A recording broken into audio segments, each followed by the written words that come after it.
안녕하십니까. 안산 사나이 강성범입니다. 안산에 대해서 잘 모르시는 분들, 선입견 가지신 분들이 참 많으시죠.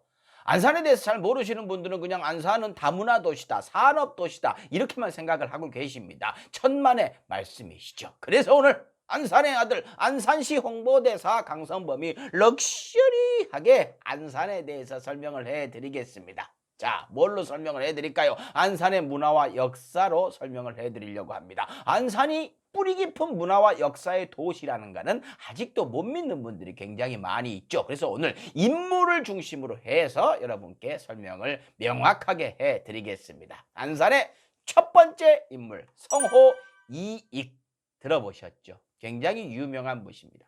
실용학의 대가라고 알려져 있죠. 성호 이익 선생. 어릴 적 아버지를 여의시고 어머니와 함께 조상의 묘가 있는 안산에서 쭉 그 이후로 살았다고 합니다. 안산에서 학문을 연구하면서 제자들을 가르치셨죠. 그야말로 조선을 대표하는 실용주의 학문의 대가, 실학의 대가라고 하면 됩니다. 실학이 뭐냐? 조선시대 성리학 사대부 그래가지고 고리타분하게 앉아가지고 본인들을 위한 학문들만 했기 때문에 조선이 좀 약한 나라였고 침입도 많이 당하고 굴욕도 많이 당했죠. 우리 이익 선생은 실용을 강조하셨습니다. 그래서 백성들에게 이 나라에 정말 필요한 학문이 무엇인가 그걸 위주로 평생 연구를 하셨죠. 성호 이익 선생이 무려 100여 권의 책을 쓰셨는데요. 그중에 가장 유명한 책, 성호 사설 들어보셨죠? 공부하신 분들은 시험 문제에 꽤나 많이 나온 문제입니다. 조선판 백과사전이다 이렇게 불리죠. 성호사설이요. 이 책에는 정말 그 시대에 필요했던 유용한 지식들이 가득 들어 있습니다. 그 성호사설을 쓰시면서도 그렇게 유명하시고 능력이 있으시면서도 벼슬의 뜻을 버리고 학문 연구와 후진 양성에만 매진을 하셨습니다. 그러다 보니 가난하셨죠. 직접 농사도 지어가면서 사셨습니다. 소외된 약자들과 함께 살겠다라는 신념으로요. 그야말로 검소한 선비의 대명사이기도 하죠. 언제 한번 대흉년이 들었다고 합니다. 전체 나라가 그랬다고 해요. 그래서 먹을 것이 없는 와중에 이 친지들을 불러서 식사를 대접하겠다 해서 친지들이 모였는데 거기 메뉴가 뭐였냐? 된장 한 종지, 콩나물 한 접시, 콩죽 한 사발이 다였다고 합니다. 자기는 없어도 모든 걸 다 내어줄 줄 알았던 우리 성호 이익 선생이 안산 분이셨습니다. 안산의 두 번째 인물, 여러분, 안산에 단원구가 있습니다. 그리고 우리 아이들의 안타까운 사연이 있는 단원고등학교가 있죠. 왜 단원이란 말을 안산시가 쓸 수 있을까요? 그렇죠. 단원 김홍도 선생이 안산 분이십니다. 그야말로 풍속화의 대가, 조선 최고의 화가죠. 단원 김홍도. 김홍도의 씨름 서당, 이것은 정말 뭐랄까요? 시험 문제 안 나오면 이상하죠. 그만큼 중요한 인물이고 대작이 많았다는 얘기입니다. 김홍도 선생은 그 젊은 시절을 안산에서 보냈다고 합니다. 그때 가장 왕성하게 작품 활동을 하셨죠. 그래서 1990년, 이미 30여 년 전에 안산을 단원의 도시라고 명명을 했고요.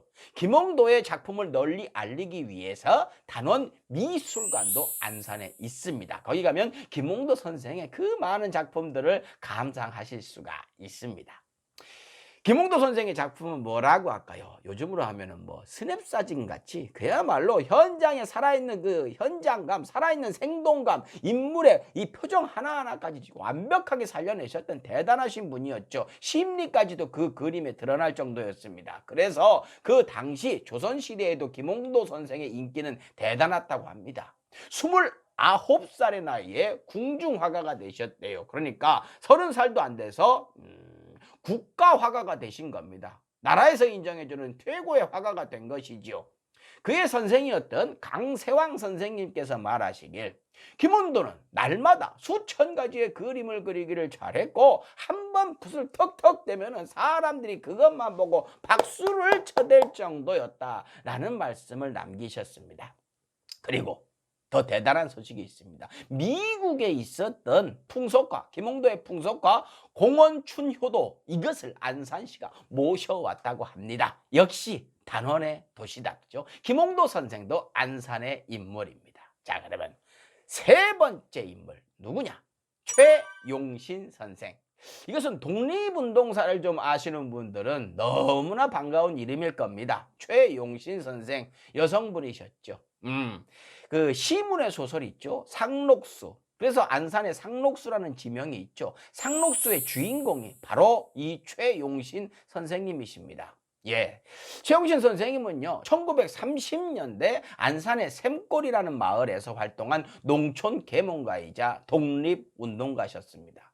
여성분이라고 말씀을 드렸죠. 요즘으로 따지면 그야말로 걸크러쉬의 원조라고 할까요? 때는 일제강점기, 먹고 살기는 힘들죠. 일본 애들은 못 살게 굴죠. 하지만 최용신 선생님은 말하셨습니다. 가난 극복도 조국의 해방도 우리 대다수인 농민이 깨어 있어야 한다. 우리 최용신 선생은 요즘 계셨어도 정말 나라에 큰일을 하셨을 것 같아요. 그 당시 농민들 어떻습니까? 그렇죠. 먹고 살기도 바쁜데 무슨 공부냐. 다들 이런 생각을 가지고 있었는데 우리 최용신 선생님의 헌신하는 모습을 보고 사람들이 변하기 시작했다고 합니다. 샘골에 강습소를 열고 한글과 민족의식을 배우기 시작했다고 하죠. 하지만 당시 민족교육을 억압했던 일제가 가만 놔둘 리가 없죠. 한글 가르치고 민족들 깨어나게 만들고 있으니 얼마나 눈에 가시였겠습니까? 이놈들이 최용신 선생을 잡아갑니다. 잡아다가 모진 고문을 하고 폭행을 했다고 하죠. 결국 26살 젊은 나이에, 젊다고도 하기 뭐하네요.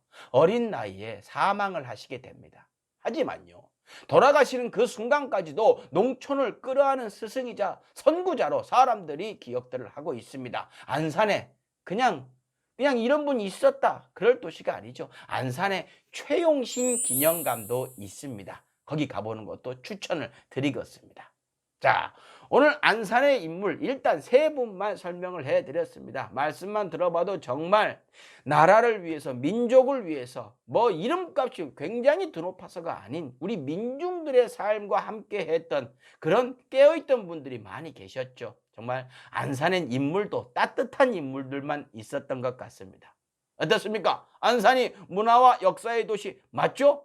앞으로는 안산에 대해서 제대로 좀 알아주셨으면 좋겠습니다. 안산에 오십시오.